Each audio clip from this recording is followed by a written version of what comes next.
Freddy Krueger is perhaps the most iconic slasher villain of all time. Yes, you could argue that Jason, Leatherface, or Michel Myers might be what people imagine when they think of the concept of a slasher villain, but in terms of personality, Freddy runs laps around all of them. Not only are his kills the most creative, but he also has classic one-liners, such as, "Welcome to prime time, bitch," "Tell him Freddy sent ya, bitch," and of course, "Now I'm playing with power, bitch." I also feel a certain kinship with old Freddy. We both have a violent disposition, a burning hatred of children, and a propensity for calling people bitches. And that got me thinking, can you beat Fallout 3 as Freddy Krueger? I escape from my mother's cooter, tell the doctor my name is Freddy Krueger, and my mother takes one look at me and dies of cringe. A year later, Liam Neeson leaves me unsupervised without even locking the child gate. I flip through the Your Special book, think long and hard about my stats, and go with 4 strength, 6 perception, 7 endurance, 1 charisma, 10 intelligence, 6 agility, and 6 luck. Strength at 4 for Iron Fist. Perception and luck at 6 for better criticals, because the Deathclaw Gauntlet has an insane crit multiplier, and I want to double down on that. More on that later. Endurance at 7, because I'll basically be naked, and I need all the HP I can get. Charisma at 1, because Freddy looks like the offspring of a rotten avocado in Pizza the Hut from Spaceballs. 10 intelligence, because it's the objectively correct choice to do so. And 6 agility, for light step and silent running, because Freddy is the master of sneaking up on his victims. Granted, that's mostly because he kills them in their dreams, but he's also a lithe and agile individual. Unlike my real dad, Liam Neeson returns from getting cigarettes, and we walk into a time skip. At my 10th birthday, I'm presented with a smartwatch the size of Montana. I converse with the guests, and am ushered into the reactor room to get instilled with a sense of bloodlust. After I nail the targets with my new BB gun, a rad roach shows up and I'm forced to kill it. You could argue that this fails the challenge, but I have 2 counter-arguments. 1. I've recently changed my tune about things the game forces you to do failing the challenge. The point is, if I can beat the game with my own stupid rules, it shouldn't matter if the game holds me at gunpoint and tells me I can't continue until I do what it says, because that's not my prerogative. And the second reason is that serial killers are well known for starting their psychotic journey by killing and torturing animals. All this is to say that I shoot the fucking rad roach. I pose triumphantly with my dad while his black friend who sounds like a white guy takes our picture. 6 years later, and I'm faking sick so I don't have to take a test. That's not how I remember high school working, but whatever. I convince the teacher that I don't need to take no stinking test, and he lets me set my tag skills. I go with unarmed, sneak, and melee weapons. Unarmed and sneak are obvious choices, but you're probably scratching your head at melee weapons. You are correct to do so, because I got in my head that I would use it to get the ninja perk at level 20. I ended the game at level 14. 3 years later, and my dad went out for cigarettes again, and now the overseer is plumb pissed. I grab everything that isn't nailed down, make a mad dash to the overseer's office, unlock the vault, and touch some grass for the first time in my life. Now that I'm out of the vault, I think now is as good a time as any to go through the rules for this challenge. I can only use the Deathclaw Gauntlet in combat. I must wear the ghoul mask and pre-war spring outfits as soon as I get them, and must endeavor to solve as many problems with mass murder as I reasonably can. I also need to, in an attempt to be as evil as possible, poison the Capital Wasteland's water supply, burn its crops, and deliver a plague onto its houses. Oh, and I have to take the Mr. Sandman perk and kill at least 1 person with it. Got all that? Good. My first stop is Tenpenny Tower to get the ghoul mask. I waltz up to the gate, witness a corpse arguing with an asshole, and bribe my way into the tower. I offer to take care of those pesky homeless people who keep begging for a home, and the guard tells me the secret entrance to the ghoul hideout. I run past all the feral ghouls inside like a little bitch and talk with Roy Phillips. Roy has decided that if the tower residents want to treat him like a monster, he will become the monster that they think he is. I see nothing morally dubious about this and offer to help. I pickpocket the key to the generator room, let the ghouls in, and Roy thanks me for enabling this wanton slaughter by gifting me a mask made from the skin of his dead friends. Are we sure this guy isn't a serial killer too? Because that's some Buffalo Bill shit right there. It was at this point I realized that I should have bought a pre-war spring outfit from Anthony Ling before I instigated a mass murder. But that's fine, I have bigger fish to fry. I stock up on stim packs and make a beeline for the F. Scott Key Trail and Campground. In case you don't know, you can't buy a Deathclaw Gauntlet, you have to build one. Well okay, there is one you can loot from a guy in the pit, but that involves killing him, which I can't do right now. And to build it, you need schematics, a set of which are in this campground. Along the way, I encounter a dirty hippie who overdoses on mega heroin or some shit, and he has a note that points me toward the oasis. Perfect, I'll help later. I make it to the campground, pick up the Deathclaw Gauntlet schematics, and get pinned in by some more rats and killed. I go through this rigmarole several times. Sometimes I took an alternate route and got my asshole eviscerated by a Deathclaw, and sometimes I successfully get the schematics out from the trailer only to get hunted down by the Deathclaw. But eventually I escape with the schematics and can finally build the Deathclaw Gauntlet. Is what I would say, but I need a Deathclaw hand, and the only way to get one of those without killing a Deathclaw is to go to Point Lookout. I'm forced to sell almost everything I own to afford the boat ride there, including most of my stim packs. This can't possibly bite me in the ass. I step into the dock and sort of just wander around aimlessly looking for the Trapper's Shack. You see, I've never actually played Point Lookout before. I actually haven't played this game since 2011. I bought it the summer of that year, played through it, Operation Anchorage, The Pit, and Broken Steel, and then New Vegas came out, and I thought it was so much better that I haven't played this game since. I eventually find the shack, grab the hand, and try and make the gauntlet, only to realize that I forgot to buy a leather belt. I bounced between a couple of local merchants for a solid 15 minutes, waiting several in-game days at a time for their inventories to reset before I found the damn belt. I finally assembled the damn thing, and since I don't have the money to take the trip back to the Capital Wasteland, I decided to do the DLC story. I break into some guy's mansion, and the owner, who is just the nicest guy on God's gray and brown earth, demands I help secure it from another, more different set of home invaders. There's not much to say here. There's only so many ways I can say I killed the enemy, so I'll just say that it took me about 30 minutes to clear out all the tribals. It's not that they were tough, it's that they had numbers on their side, and I had a dearth of stim packs, so I largely had to rely on food to heal my wounds. Also, I had to use a gun to set off some explosives. I don't consider this to fail the run because it's in a non-combat role, but I thought I would bring it up just to let you know. Desmond tells me to go join a commune, but I put that on hold because there are shenanigans I want to get up to. You see, the merchant Haley is glitched and will have his repair skill raised every time his cell reloads. If you walk into his house, walk back out, and run or teleport to the steamboat and back again, eventually he will reach 100 repair skill. So I do that at timer 12, and before you know it, my gauntlet is back to 100% condition, and I make my way over to the Arkandove Cathedral and talk with the crazy-ass nutjob. I prostrate myself before him, and he tells me to sniff the taint of the sacred mother fruit or some such shit. I walk to the grove of the sacred plant, bum rush the fruit, and while I'm passed out in the goofy gas, some crabs come up and chop my dick off. Trying again, this time I actually take the time to kill the overgrown lobsters, get a face full of gas, and start tripping balls.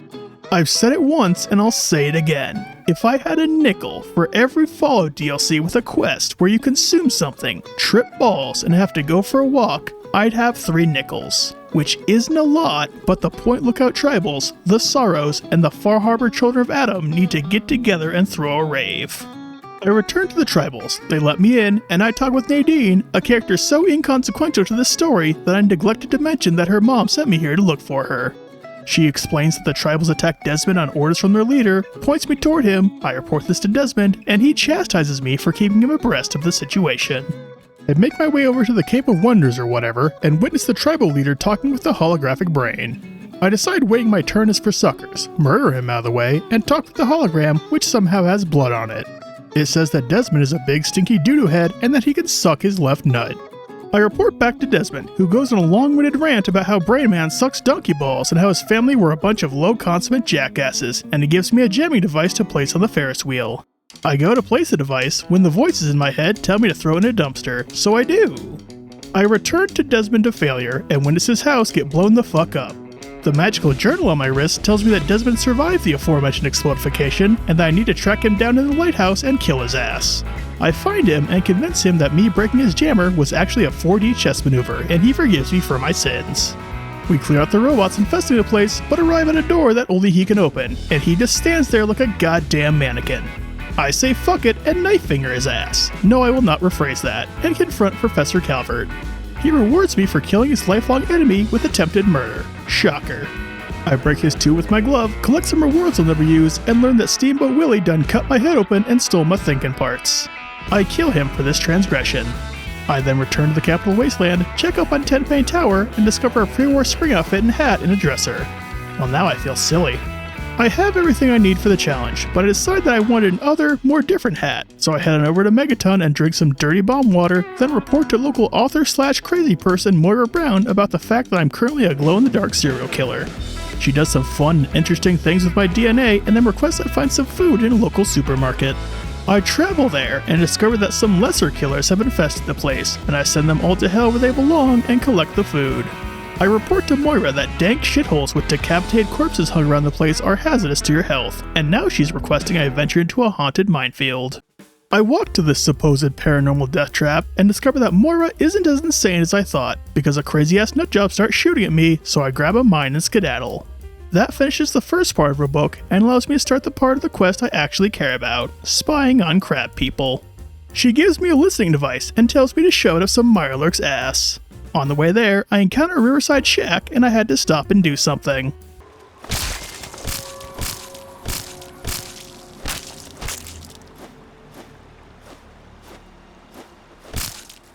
Pour one out for the homies who ain't here no more.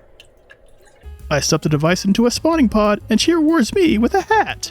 It's basically just a pre-war hat, but its brim is 1.2 millimeters wider.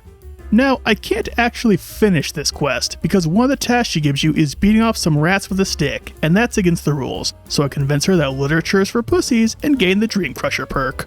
I remember the list of tasks from the beginning, and decide now is the time to burn the crops. I make my way to the oasis and talk with a crazy-ass nutjob. This game is just lousy with those. Father Birch commands me to drink some sap, so I do, and he says, "Surprise, I roofied that shit," and I pass the fuck out. I wake up in front of a tree man, who is not just any tree man, but Harold from Fallouts 1 and 2. He requests that I end his suffering. Naturally, I can't just ice him right here, but instead have to venture underground and stab his heart. I relive some childhood trauma by witnessing a married couple fighting, and then venture into Harold's hole. I have to deal with some more giant enemy crabs, but once they're out of the way, I extinguish the only piece of green land in the wasteland and go on my merry way. Now that I've burned the crops, I seek to bring a plague onto Megaton's houses. Before I can do that, I have to talk with everyone's least favorite Irishman about my dad. Yes, I know I can skip like half the main quest by running straight to Smithgate's garage, but since I've only ever beaten this game the once, I want to experience the story again. Moriarty says he knows where my dad went, but demands payment for this information. I have the money to pay him, but I haven't killed an innocent person in a while, so I ask for some work, and he tells me to shake down an old employee of his for money. So I break into her house, demand her money, and then turn her head into pumpkin guts. Moriarty tells me that my dad went that-a-way. I arm the bomb in Megaton, and meet up with the somehow still very alive Mr. Burke and blow that shithole sky high. It's a good thing Roy is bad at his job. Burke invites me to live in the tower, and I repay his kindness by killing him and the rest of the residents that the ghouls missed. I traverse the metro tunnels, aka the Black Reach of Fallout 3, arrive near Galaxy News Radio, and meet the lamest version of the Brotherhood of Steel. We clear out the super mutants, then proceed to get our asses whooped by the behemoth. You might not believe this, but getting in a fistfight with something 3 times your size is a bad idea. We, and by that I mean the Brotherhood, eventually take down the beast, and I talk with Three Dog. He knows where my dad went, but much like Moriarty, won't tell me until I do something for him. In this case, steal the radio dish from a lunar lander and install it on the Washington Monument. You know, if you've never played this game before, that probably sounded like absolute gibberish. I arrive at the Museum of Technology and take care of the super mutants. At this point in the program, I'm actually able to kill them in about 3 hits. Better yet, the first or second hit usually stuns them, making follow-ups a breeze. I grab the dish and shove it up my ass for safekeeping, install it on George Washington's dick, and Three Dog tells me that dear old dad went that-a-way. That's a different that-a-way than last time. I go to Ribbit City and talk with Dr. Lee. She points me toward the Jeffersons Memorial, and I go ahead and clear it out to save some time later. I listen to my dad's holotapes, get the location of Smithgate's garage, and then realize that these must have been recorded after he left the vault, meaning that he somehow avoided all the mutants in the place, recorded some audio logs, and then just fucked off. I make for the garage, where a brain robot gives me a vault suit and tells me to put it on and take a nap. Again, I'm not counting this as a failure because the game has forced me to do this. I put on the blue jammies, sit in the giant lazy boy, and enter the simulation. I talk with a little girl who's actually an evil old man, and she wants me to make a local child cry. I break into his house and discover a pamphlet for a local military academy, and I inform little Timmy that his parents are sending him to West Point Elementary. This starts the waterworks, and now the little psychopath wants me to break up the Rockwell's marriage. I don't have the energy to quick load my way through convincing Miss Rockwell that her husband is cheating on her, so I strike an idea. By the letter of the challenge, I can't kill anyone here, because I lack a Deathclaw gauntlet. But fundamentally, this place is a dream, and killing people in dreams is Freddy Krueger's whole deal. So I grab a rolling pin, beat a hussy to death with it, present it to Mr. Rockwell, and tell him that his wife is a fucking murderer. Betty finds this quite amusing and tells me to kill again. So I fiddle with the pilot light of a woman's stove, ask her for some cherry pie, and she's too stupid to get the innuendo, so she starts the oven, killing herself. Now for the piece de resistance. Betty wants me to don a mask, take a knife, and kill everyone in this simulation. It's a little Michel Myers for my taste, but I perform the task with enthusiasm. Betty thanks me, releases my father and I from this monochrome hell, I agree to meet my dad in Rivet City, and I take the Mr. Sandman perk. At Rivet City, Dad confers with Dr. Lee, and they agree to restart Project Purity.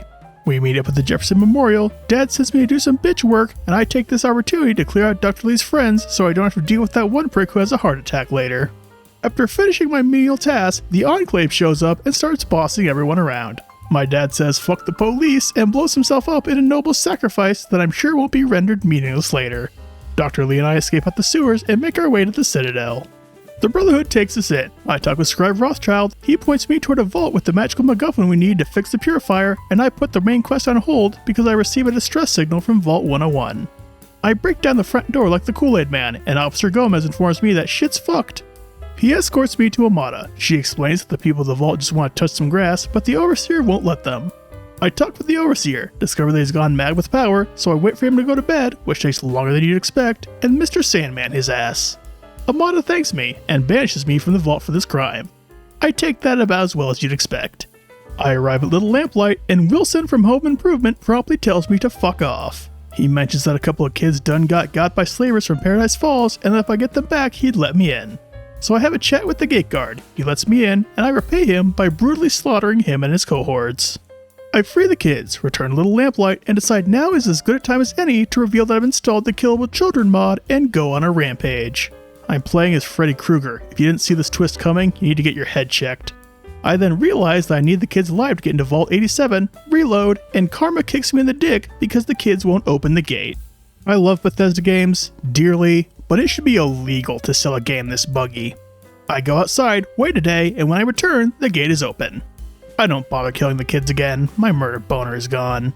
I clear out some super mutants, enter the vault, and I find Fox, the best companion in the game. He tells me that the Gek is surrounded by radiation, and if I get him out, he can get it for me. So I spring him like he's Nick Valentine, we lay waste to the rest of the super mutants, he gets me the Gek, and stands idly by while the Enclave kidnap me. Colonel Autumn is both alive and still a dickhead. He demands to pass over to the purifier, I give him a fake one just to fuck with him, the president sends him out of the room and lets me go. I have a chat with him, turns out he's a computer, that's neat, and he gives me a virus to poison the water supply with. I use the most basic of logic loops to convince him that suicide is badass, take the virus, and walk out of the building like a big shot. I return to the Citadel, inform Elder Lyons that shit's fucked, and he activates Liberty Prime to kick some commie ass. I march with the Brotherhood and witness the big metal man rain death upon the US government. It's awesome. I would never endorse political violence, Mr. FBI agent. Please call off the snipers. I confront Colonel Autumn, send him to the big oil rig in the sky, poison the water supply, enter the activation code, which also happens to be on my birthday, get a good look at everyone's favorite slave owner, and prove yes, you can beat Fallout 3 as Freddy Krueger. I am so glad I decided to play this game again after 13 years. Yeah, the writing is not as good as Fallout New Vegas, but it has a certain pulpy appeal, the gameplay is still pretty good, and the world is just fun to explore. Oh, and acting like a deranged psychopath is always a good time. Anyway, thank you all so much for watching. Please like, comment, and subscribe if you haven't already. My name is Mr. Monotone96, and I'll see y'all later.